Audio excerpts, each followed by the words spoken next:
10 movies into the Marvel Cinematic Universe, Disney threw an out-of-nowhere curveball at the audience by trading out the well-known classic Avengers heroes for a team of unknowns that had been hanging around the Marvel Universe for years. But it wasn't until the year of our Obama, 2008, that they would come to be known as the Guardians of the Galaxy. The Guardians of the Galaxy, a team built of terrible people you quickly grow to love.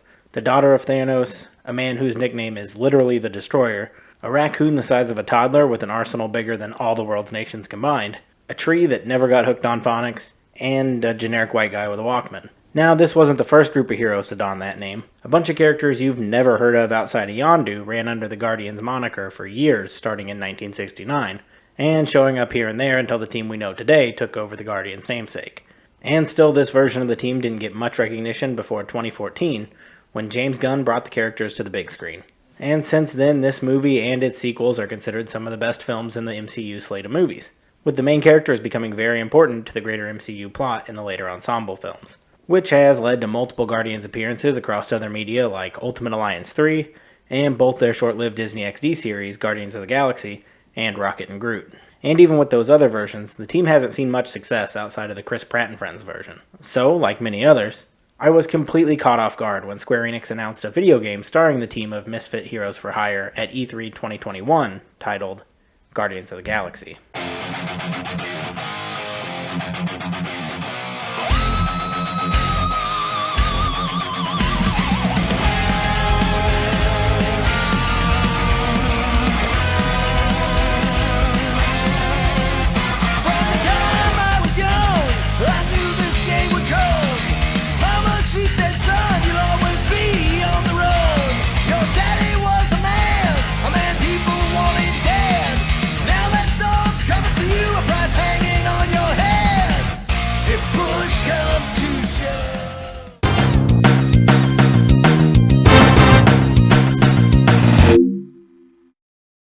Shortly before the announcement of Guardians, Square Enix was dealing with the abysmal first year of the Avengers game, which biggest downfall was the live service aspect that had fans quickly falling off after the buggy and contentless launch, with most people wishing that the game had just been a single-player adventure in the vein of Insomniac's Spider-Man or the Batman Arkham series. And that's exactly what Guardians was. With the team that destroyed the modern Tomb Raider franchise, Eidos Montreal, as the developer, they took the basic PlayStation-exclusive formula of story-driven 3D action-adventure gameplay and just slathered Guardians all over it. And I mean slathered. The game is full of references to the greater Marvel Universe, with dozens of deep cut and popular Guardian stuff thrown in as well. Opening to the game's menu, you'll see the team hanging out on their ship, the Milano, looking a little different from the team you may be used to seeing from the movies. But after the 30 or so hour adventure, they earned their spot as my favorite representation of the team. Where the story picks up, skips all the origin stuff and drops straight into the lives of the Guardians a few missions in, but not long enough for them to form that family bond we're familiar with. This Guardians team consists of the whack jobs you know and love from the movies, Star-Lord, Rocket, Groot, Gamora, and Drax, with additional characters like Mantis, Cosmo, Cammy the Llama, and the greatest new addition to the team, Gubbins the Drone, helping out along the way. When you start the game, you'll be thrusted into a classic space adventure full of quips and action as the team travels through a restricted zone to capture a monster to sell for credits. In a level featuring a competition between Peter and Rocket to see who can shoot down more rat's nests, while laying down traps for the monster. Oh my god, Groot, save some cake for the rest of us, bud. And here is where you'll find out that the full Guardians team isn't actually playable. At least, not in the way you would expect.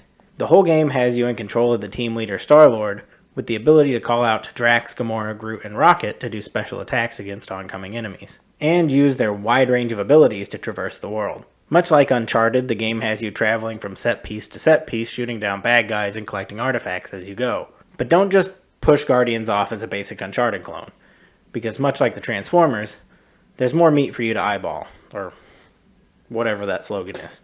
The gameplay for Star-Lord is a well-polished masterpiece, combining his jet boots and elemental guns to give him a very versatile combat that can be expanded on even farther through the in-game upgrade system that can be purchased with scrap found in the world. Outside of Peter's regular blasters, you'll also unlock various elemental versions of the guns that can shoot ice, electricity, air, and fire that can be used to drop enemy shields and solve puzzles, which fits in with the Uncharted theme in the game. You'll usually find a puzzle or two in each mission that can be solved by shooting these elemental shots at things, or using your Batman Arkham Detective Vision-like visor. And for finishing each fight sequence, you'll be awarded with skill points They can be spent to give Peter and the rest of the team new special attacks, along with costume chests to be found so you can really personalize the team to your liking. Eidos Montreal really went to the extremes in the costume department. By the end of the game, the wealth of outfits is unbelievable, with each character having costumes that belong to sets like the 2014 Guardians movie costumes or the Nova Corps set, and even pulling costumes from the comics with stuff like the Four Horsemen set. Or you can mix and match them to your liking with the few character-specific costumes like Groot with Mohawk and Peter with Mullet. There's also multiple times throughout the game where that Uncharted-style formula is completely broken. A few times in the game you'll actually be able to pilot the Milano, using the thrusters and turrets to fight your way out of or into a situation, including one particular gameplay section where you storm a ship to the tune of Iron Maiden, which is starting to become a theme in Square Enix superhero games. There's even a much more open area level on Nowhere, where you can sing karaoke, lose in gambling, a lot, and even explore a museum. But honestly, the customization and gameplay is a very small piece of what you get with Guardians. The 16-chapter story follows the group trying to pay off their Nova Corps fine for getting caught in the restricted area at the beginning of the game. But upon arrival of the Nova Corps base, the team finds out that the Nova Corps has been taken over by a cult-like group on a mission to destroy the galaxy, and it becomes the Guardians' job to stop it. In between each of the missions, you'll get a chance to walk around the Milano and catch up with the rest of the Guardians team, to ask about items collected in the world to uncover their backstories, or other interesting tidbits about the characters' personalities, along with fixing arguments going on between the various members. You'll also do a lot of closing the left open fridge and playing the role of Space Road Trip DJ. In true Guardians fashion, music is a major part of the game. The game features 28 80s classic license tracks, ranging from The Culture Club to Motley Crue, and my personal team theme song, Loverboy's Turn Me Loose, that I put on almost every time I got back to the Milano. But just like the costumes, the developers went way overboard by having a full 10-song album recorded for the game by a fictional in-game band called Star-Lord, which is where Peter gets his superhero alias from.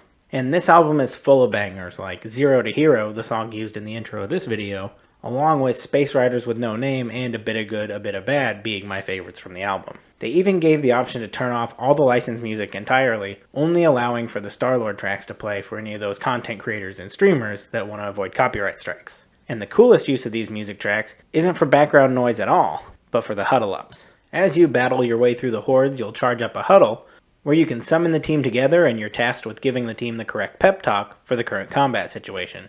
And upon success, are granted with unlimited use of everyone's unlimited abilities for a short time, which will also start playing a random track from Peter's Walkman.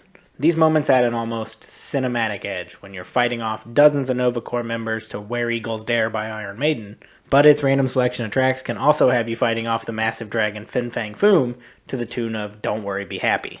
Of course, the dialogue choices aren't reserved only for the huddle-ups, they're actually the game's other major mechanic. Through most of the game, in between the fighting and exploring, you'll be talking your way out of sticky situations and saying everything you can to keep the rest of the team from tearing themselves apart. Or you can just add fuel to the fire. He'll be fine, just curl up in a ball. What? Drax, throw him. No! Very well. Peter? It's okay, he'll land on his feet. I guess that only applies to cats. You sons of dogs! Scut-busting ass! I am not familiar with these words. Filthy grunt scum, but I don't think he's face making them up. He's scut-bots. really pissed. You can rot, you free-bagging flarkhole! I told you they give you the option to mold the team however you want. Some of these choices will also decide how your story plays out, changing things from how much you owe to the Nova Corps to entirely different levels, giving the game some massive replay value. If you planned on just letting Guardians pass you by due to the reception of Avengers, or you didn't think the Guardians game could be good, I hope what I've said has changed your opinion. Because after I let the case lay around while I pumped way too many hours into Halo Infinite, as soon as I gave the game a chance, it had its hooks in me all the way to the end. Everything from the combat to incredible story had me ready to come back for more each night I played, and it was a pretty doable achievement list, and that's reason enough for me to play a game. Why else would I buy both Whittle Tree Adventures 1 and 2? For the riveting story of a tree stump returning water to a magical land. That's why. But jokes aside, the story written here is good enough to rival a large portion of the MCU. Everything from the fake flark and curse words to the deep emotional backstories each hero tells you as they start opening up to Peter is worth the price of admission alone. Much like how subscribing to this channel is worth the price of admission, which is free. So as soon as you're done watching this at work to avoid doing your job, start driving home from work. Go past your house, drive right through the wall into your grandma's living room. Make sure she's okay first. Then hop on her computer and subscribe for her too. Because she's old and senile, she won't even notice. She has no idea how YouTube subscriptions work. Go play Guardians. Face on the lamp. Somebody's gonna have to get...